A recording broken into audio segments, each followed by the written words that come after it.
Welcome to The Systems Thinker, a video series to help you know the whole, focus on the constraint, and reach your goal. There we are, scrolling through, watching, and listening to short messages like this one. It barely crosses our mind to think of all of history that came before us that made such a miracle possible. From the hunter-gatherers to the first settled agrarians, from the food surpluses that made civilization possible to the Enlightenment's dawn of the Industrial Revolution, from the invention of electricity to the rise of our digital era. We know this dimension of time. It's what we measure using a clock. We can take it back almost 14 billion years and hypothesize about that very first dawn of time. It's what the Greeks call chronos, and where we get the idea of a chronometer. But there's another dimension of time which runs at right angles to chronos. The Greek word for this is kairos.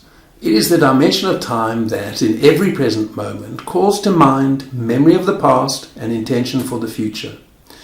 We are the inheritors of all the work our ancestors have done. We live on the shoulders of giants who have made our lives immeasurably better than our forebears through their genius.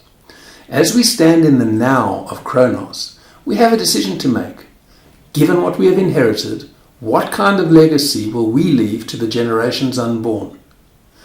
If you want a more meaningful life, pay mindful attention to the kairos in the moment-by-moment flow of chronos. That's your tip for better ways to do better work and redefine what's possible.